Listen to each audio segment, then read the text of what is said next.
सारे के सारे टीचर्स हों चाहे छात्र हों, और अपनी मांग रख रहे हैं कि ये एक प्रकार से सही हो एग्ज़ाम, और इसी के लिए 31 जुलाई को ये प्रोटेस्ट हुआ शांतिपूर्वक। लेकिन कई टीचर्स को और छात्रों के ऊपर FIR हुई है, डिटेन किया गया है, और इसमें हमारे साथ प्रशांत सर हैं। इसके बारे में जानना चाहेंगे, चेयरमैन साहब से इनका मिलना हुआ है, क्या क्या बातें हुई हैं इसके बारे में जानते हैं। हाँ सर, बहुत बहुत स्वागत है आपका। देखो, जब हम सर से मिले वहाँ जाके तो ऑब्वियस सी बात है, सबसे पहला हमारा कर्तव्य यही था कि सारी की सारी कमियाँ जितनी हैं उनको डॉक्यूमेंटेड फॉर्म में हम लोग लेके गए। जाके चेयरमैन सर के सामने हर एक चीज़ मैंने रख दी कि देखो जी, आपके सिस्टम में ये कमियाँ हैं। तो सर का पहला जवाब ये था कि जो आपने ड्राफ्ट बनाया वो बहुत बढ़िया बनाया, आपने बहुत मेहनत से बनाया है, लेकिन इससे भी ज़्यादा कमियां हमें पता हैं और हम उन पर काम करना चाह रहे हैं और कर रहे हैं। उन्होंने ऐसा कहा, और उन्होंने फिर ये कहा कि 24 तारीख का आपने पेपर देखा और आपने 30 तारीख का देखा, आपको 30 तारीख को कम गड़बड़ दिखेगी, 24 को ज़्यादा दिखेगी।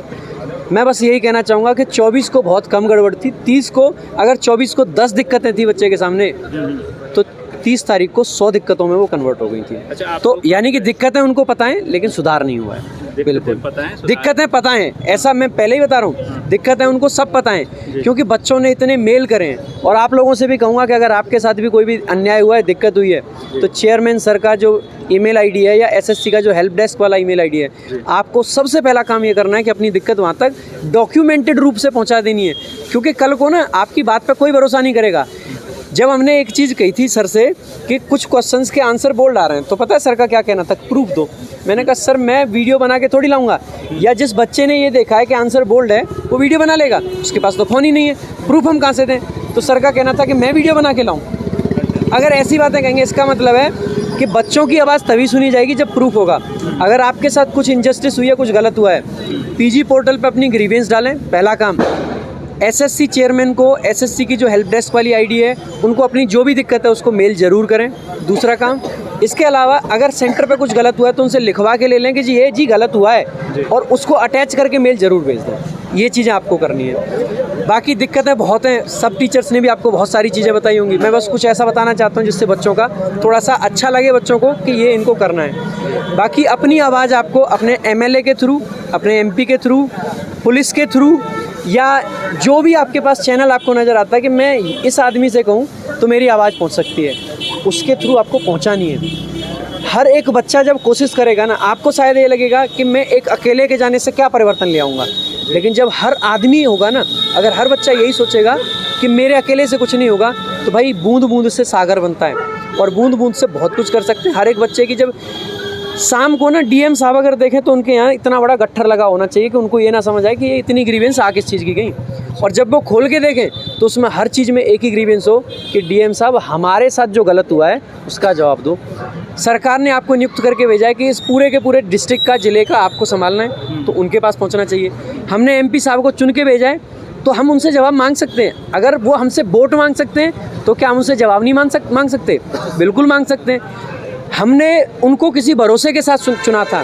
अगर हमारे साथ गलत हो रहा है, आज हम देखो टीचर सारे आवाज़ उठा रहे हैं, सब कुछ कर रहे हैं, लेकिन टीचर्स की आवाज़ नहीं है ये।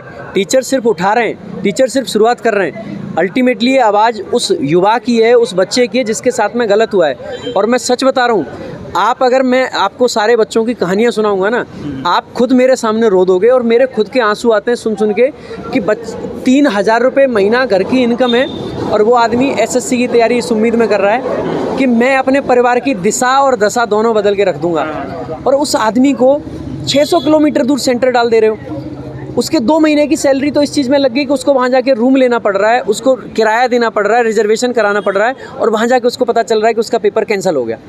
कितना जैसे कि मजाक चल रहा हो। हम बच्चों की समस्या लेके जा रहे हैं, हम कह रहे हैं कि सर पेपर रिपीट होके आ गया। जो 24 को पेपर था, 25 को क्या होता है, 70% क्वेश्चन रिपीट होके आ गए। तो सर हमसे ये कहते हैं कि ये तो बड़ी अच्छी चीज़ है।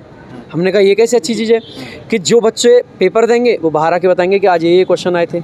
अब बच्चा सोचेगा अच्छा ये तो आ गए, अब तो नए आएंगे, तो ये नहीं पढ़ता हूँ, नया पढ़ता हूँ, जाएगा वही मिल जाएगा, एकदम सरप्राइज शॉक हो गया, ये क्या हो गया, ये पढ़ाई नहीं है, वो आया था ये। मैंने टोका भी, मैंने कहा सर ऑब्जेक्टिव पेपर है। देखो एक तो ऐसा होता है कि एक क्वेश्चन है और उसमें आपको 200 वर्ड में लिखना है या 1000 वर्ड में लिखना है, तो आप कह सकते थे चलो 1000 वर्ड क्या पढ़ के जाएं, ये तो आ ही गया। लेकिन जब क्वेश्चन ही पता है आपको तो फिर आंसर तो अपने आप ही पता है, क्योंकि एक शब्द का आंसर है। क्वेश्चन बहुत बड़ा है, आंसर एक शब्द का है। जिसको क्वेश्चन पता चल गया उसको आंसर पता है, और ये कोई सरप्राइज नहीं है और एकदम बेतुकी सी बात थी। ये हंसी आ रही थी।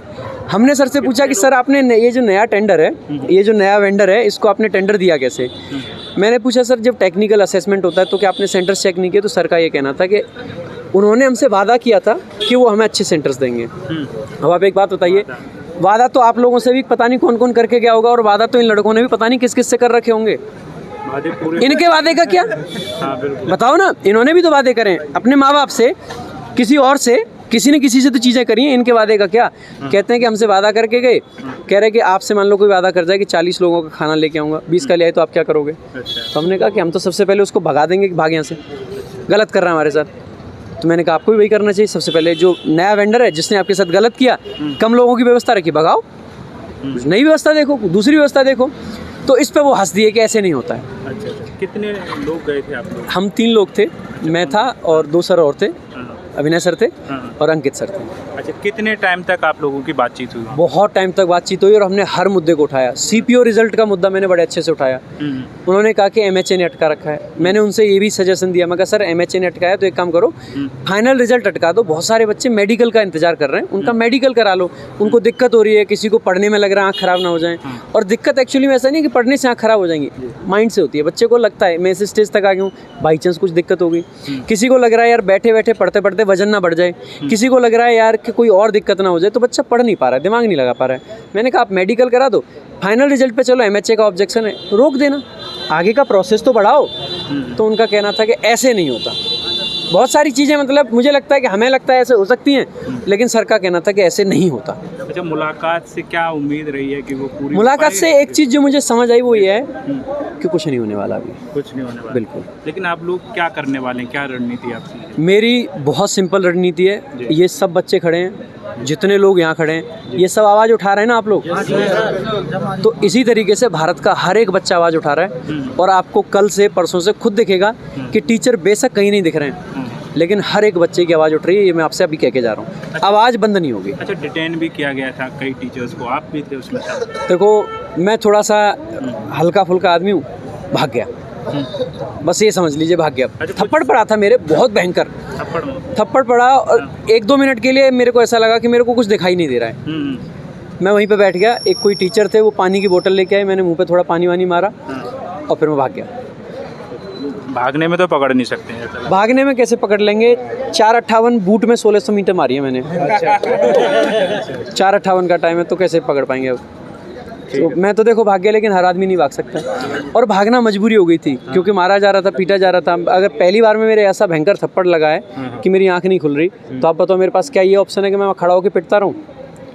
हर एक टीचर को भागना पड़ा, सबको उठा लिया, क्योंकि मान लो मैं खड़ा रहूँ, मेरे को भी उठा लिया। तो ये जो बच्चे मेरे पीछे से रह गए, इनकी आवाज़ कौन उठाएगा? नीतू मैम को भी उठाया गया था, सबको उठा लिया गया। और हम इसीलिए कुछ लोग बचे, जिससे कि पीछे से हम डायरेक्टर सर से, चेयरमैन सर से, उनसे मिल पाए। पीछे से जो बच्चे आए थे उनको सेफली उनके घर तक हमने पहुंचाया।